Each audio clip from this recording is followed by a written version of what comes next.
Hey, welcome to this part 14, where we are looking at some of the real certification questions for DevOps professional. By the way, if you have not yet subscribed, please do so. You will get daily alerts, our cloud certification contents based around Amazon Cloud, Google Cloud, and Azure. Lately on this channel, we are also focusing on Snowflake contents, all real certification questions. Chances of same or similar questions coming in the exam is very high. Now let us jump into this question. The problem statement that you want to address is that you want to send notifications. See this? When administrator role is assumed by DevOps engineers. Okay, so whenever someone becomes an administrator, an email should come or some sort of notifications should come. So when we try to answer this, remember that if you have to send notifications in AWS world, think about SNS. This is a managed pub sub service for messaging like SMS, text, push notifications, and email. So if I scan through this, I see option C where I see SNS topic referred and option D. So now I know that A cannot be an answer because there is no SNS being referred here. Similarly, I cannot trust on B because B tells that you will send a notification, but how? You got to mention the full solution using SNS. So A and B, they are just mentioning send a notification, but they are not saying how. So the solution is incomplete. Now C and D, how to make a difference out of these is that both are using event bridge. You see this event bridge. So if you have referred my previous part on this, that is part 13, I have explained uh, event bridge to some extent. So this part is for members only. If you have not become a member, click the join button below this video to become a member. So if you want to build event driven applications, like send notifications if an event occurs. What is the event? The event is that someone has assumed the administrator privileges. Now both the options are making use of event bridge, which is correct. The difference is here option C uses event bridge. They are trying to understand if there is a sign in event happening through the management console. So that is the event pattern. That means that the moment you log in, they will try to check that pattern and then they will send a message through SNS. Okay, but if you track someone's sign in events, how do you know this guy has logged in as an admin? You cannot tell that just from the sign in. Okay, that's why option D would work fine, because D is using the cloud trail event pattern. So cloud trail tracks the user activity and API usage.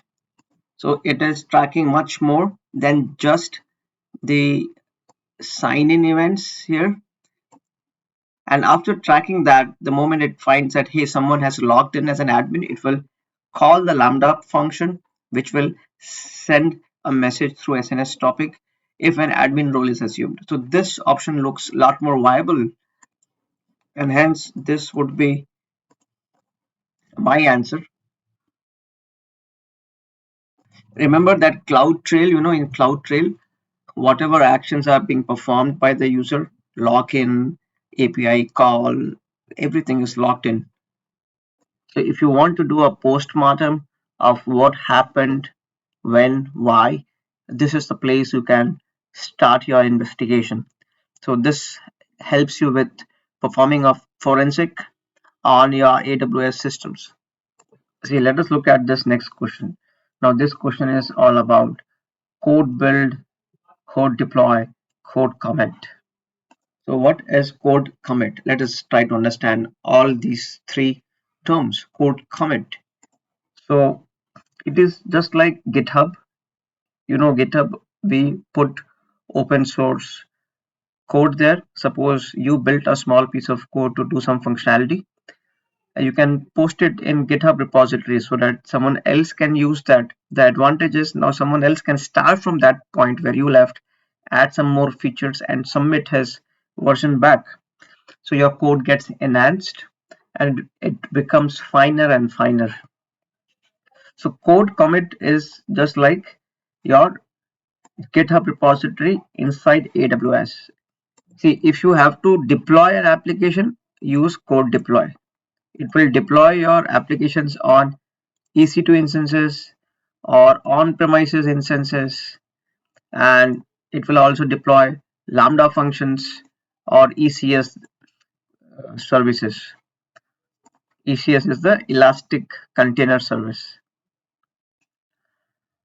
So you can put your code, Lambda functions, configuration files, executables, packages, scripts, multimedia files, and so on. So we now have to check code pipeline. If you want CI/CD pipeline, continuous delivery pipelines, we use code pipeline here. Let us look at code build as well. You can build and test your code. Code build common sense, it will help you with build. Similarly, code deploy common sense, it will help you with deploy. Okay. Now there is an application. The application should be unit tested. So if you got to unit tested, you got to use code build because there you do build and testing of your code. So where do you see code build for testing? Here I see it here. And then B is not making use of code build. So B is wrong for me because they are using code deploy for testing, and code deploy is not meant for testing. It is meant for deployment of applications on EC2 instances, on premises instances, and so on. So I would mark B as wrong here. Same as C is using code deploy to test the application. Code build is used to test the application, not code deploy. So C is wrong.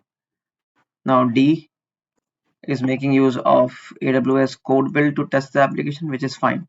So my answer has to be between A and D.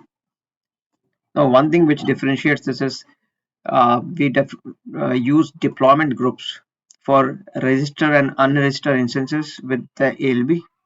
So options A and D are almost the same except for this part. So D would be my answer. And A would be incorrect because you do not use AppSec YML for registering and unregistering instances with ALB. That is done through the deployment groups. So the deployment group, if you have settings and configurations that you plan to use during the deployment, you can put that in here. Some settings can be like rollbacks, triggers, alarms, and in our question it was unregister and register the EC2 instances with the ALB. So that is something which is done through the deployment group. This would be my final answer. So if you see this question, this guy is asking that you want to deploy a serverless web application that is Lambda based. There used to be a cricketer named Raman Lamba at one point in time. He died because the season ball hit his head during fielding. So always remember Lambda, the name rhymes. Lambda is serverless. It is very cheap in the real world implementation, real life implementation. We use Lambda a lot to save the cost. You have to adhere to the following requirements. The first two requirements, if you see, it is saying you provide staging and production environments. That means there will be two environments. One would be staging, the other would be production. And the second requirement says that you restrict developers from accessing the production level. That means developers, these guys here these guys should only access this, not the production. Now let us just use these two requirements for now and then scan through the options. So if you see the options, the first two options and the last two options, just read the first line. The first two options are telling that they will use separate staging and separate production accounts. Okay, same for B, separate staging, separate production accounts. But C and D are telling they will not separate it out. They will use a tagging convention for staging and production. They will use a tagging convention for staging and production.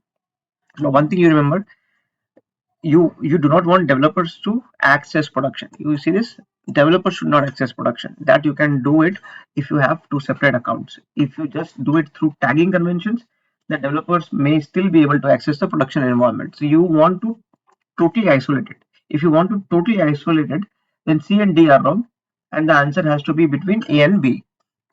Okay, so these two are wrong now. Now, what is the difference between A and B? A is making use of key management service and B is making use of Lambda environment variables. So what is required? The first thing here is avoid hard coding passwords in Lambda functions. Okay, if we are talking about do not hard code password, that means it should be flexible, it should be variable. So we can handle it through the Lambda environment variables. It is a pair of string that is stored in functions version specific configuration. Okay. So Lambda runtime makes environment variables available to your code. Now you can use this, but the best way to store the password is using secrets manager. Okay, but do you have secrets manager in this option? There is no secrets manager. If secrets manager is not mentioned, then we will use Lambda environment. But why not KMS? See, KMS is a solution for encryption and decryption. Does the question say that you have to encrypt and decrypt? The question does not mention about any such requirements. That's why KMS, which is used for encryption or digitally signing your data, will not work here, and this is wrong. KMS is never used to store passwords. KMS is used to store keys for encryption and decryption. KMS cannot hold your passwords. The AWS service to hold your passwords is Secrets Manager.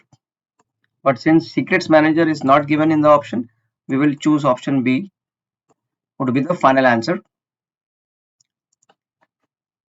So friends, if you have not yet subscribed, please hit the subscribe button.